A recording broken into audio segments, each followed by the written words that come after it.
Happy Monday, everybody! Today we're doing our last lesson in Unit 6. For some reason I had a moment when I printed this out today and I didn't print out the first page. So we're starting off with this first example. I am skipping over a few of these questions today because when it comes to geometric sequences, I really just want you focusing on figuring out the recursive definitions or being able to find another term, and I don't want to necessarily confuse you with the graphs of it, and some of the word problems are a little bit much. So especially since we have to do our test online after this unit, I want to make sure you guys are good with just the basics, okay?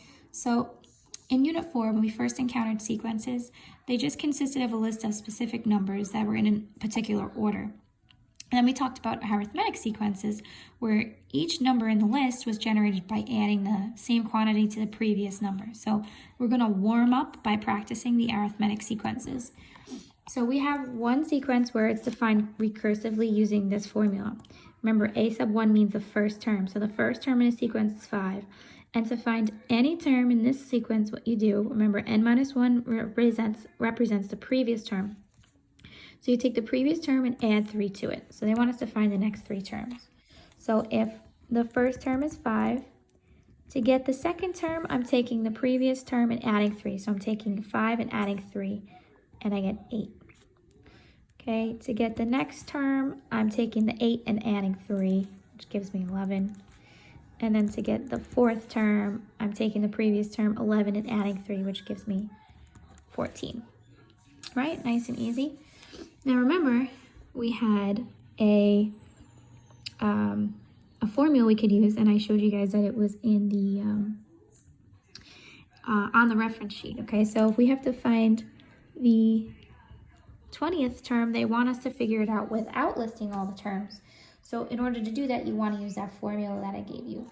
So if you recall, to find any term in an arithmetic sequence, you take the first term and you add to that, you're taking 1 minus the term that you're looking for, and you're multiplying that by d, which is the pattern. So the pattern here is that we're adding 3, right? The first term is 5. We already have that. And then 1 minus the term number. We're looking for term number 20. So take away 1 from that, and that's 19. And then the pattern is 3. So we're multiplying this by 3. Okay? And remember, you can find this on your Regents reference sheet. Okay, so the 20th term here will be given by, this is going to give you, when you plug this in your calculator, you get 62. Okay? So now we're going to learn what geometric sequences are. They're practically the same, except this time instead of adding the same number or subtracting the same number over and over again, we are multiplying the same number over and over again, okay? And this is done in the exponential functions unit because technically that is what we're doing when we're doing an exponential function, right? We're multiplying by the same number over and over again. So it's kind of what a geometric sequence represents, okay? So in this case, we're going to use the same type of notation. Any term in a geometric sequence can be found by taking the previous term and multiplying it by the same constant ratio that we're using, or common ratio. So first we're going to look at these sequences. We're going to figure out what the common ratio is, which just means what number you're multiplying by, and we're going to find the next 2 terms. So we look just like we did with the arithmetic sequences back in Unit 4. To get from 2 to 6, we would multiply by 3. To get from 6 to 18, we would multiply by 3. So to get to the next term, we're going to multiply 18 by 3. That would give me 54. And then to get the next term, you're right there. Multiply 54 by 3, which gives us 162. So r here is the same number we're multiplying over and over again. That would be 3. R is equal to 3 here. Okay? For the next number, what would we multiply 4 by to end up with negative 20? We would have to multiply that by negative 5, right? To get from 20 to 100, negative 20 to 100, I would multiply by negative 5. So now I'm going to go from 100 to get to the next one. I'm multiplying by negative 5, which is negative, oh dear, negative 500. And I'm going to multiply that by negative 5 to get the next one, which gives me positive 2,500. So in a geometric sequence, it's interesting because you're multiplying, you can have positives and negatives together, right? Because if you multiply a positive by a negative, your answer is negative. But then if you multiply a negative by a negative, your answer is positive. So our R value here is negative 5.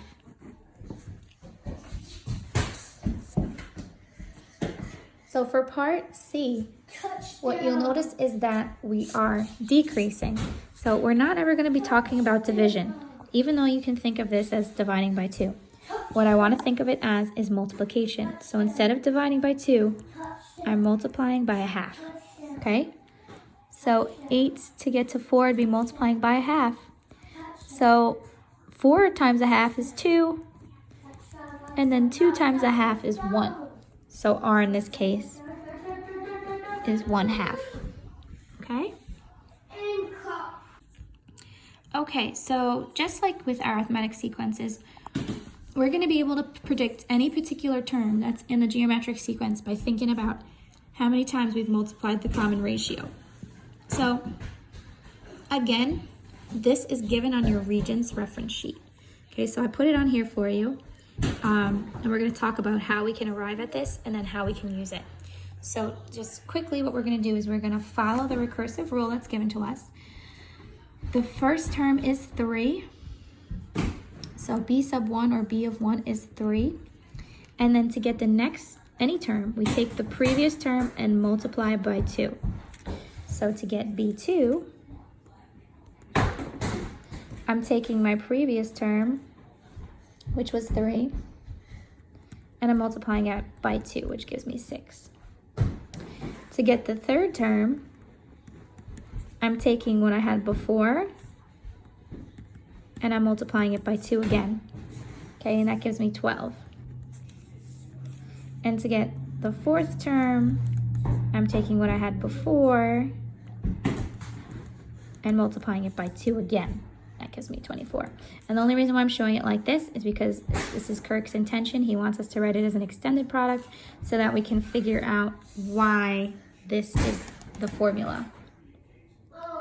You all right? Yeah. Goodness. Okay. Okay, so what you can see is that the number of term that you're looking for, you're multiplying it 1 time less than the term you're looking for. So from this pattern, what you can see is if you want to find the value of the 10th term,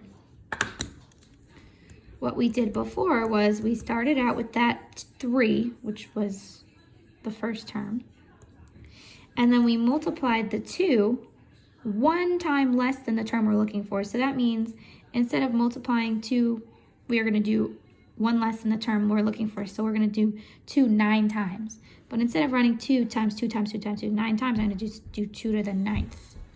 And then if you plug that in your calculator, you'll find that it's 1,530. It's not 9, 6. Okay? So that's where this comes in. To find any term in a geometric sequence, what you do is, this is any term. You take the first term, and the R is the pattern, what you're multiplying by, your common ratio, and you're raising it to the power of 1 less than the term that you're looking for. Okay? So if I want to find b of 20, or the 20th term, I'm going to take the first term, which is 3, and I'm going to multiply that by the ratio, which is 2, and raise that to the power of 1 less than the term I'm looking for. So the term I'm looking for is 19, 20, 1 less than that is 19. Okay, and then all you have to do from there is plug that right in your calculator, exactly how you see it, and you will see just how crazy these exponential functions get. You'll get 1,572,800 864. Woo! Yeah, you don't want to do that by hand, so that's why you want to use this. And again, it's on your reference sheet on the regions. So for the last problem, I'm doing something a little bit different. I'm taking a question that's from the homework. So this is on the first page of the homework. So you have to turn to follow along with me there. Number 3, in a geometric sequence, the first term is 5 and the second term is 20. Which of the following is the fifth term? So what we want to do here is we want to write this all out, okay? So if the first term is 5, that's a sub 1 is 5, or whatever letter you want to use. And my second term is 20. So you have to figure all this out on your own. So we know the a sub 1, but now we have to figure out what the ratio is. To get from 5 to 20, I'm multiplying by 4. So my r value is 4. Okay, so can you find the fifth term the long way here? Sure you could, but I'm going to use the formula that I just showed you. It was a sub n, any term can be found by taking the first term and multiplying that by the ratio raised to 1 less than the term you're finding. So to find the fifth term, I'm going to take my first term, which is 5, and multiply it by the ratio, which is 4, and raise that to 1 less, the power of 1 less than I'm trying to find. So I'm trying to find the fifth term. 1 less than 5 is 4. Okay, so I plug that right into my calculator, and I'll get 1,280. Okay, and that's choice 2. Okay guys, so that's geometric sequences. I told you I tried to keep it just straightforward without the word problems and the graphs. You can look at those if you're interested though. The graphs are interesting because what they do is they create a discrete exponential function. So remember, discrete means that it's non-continuous, so the points do not connect. They're just lists. It's just a list of numbers, so that's why the points don't connect. But it does follow the exponential graph shape. So it will look like if you did connect those dots, that it would be a curve. So if you're interested in that, you can take a look at it. But again, it's not necessary, and this basically sums it up. All right, guys, so for classwork homework, you're doing 1, 2, and 4, because we just did 3 together. All right, have fun.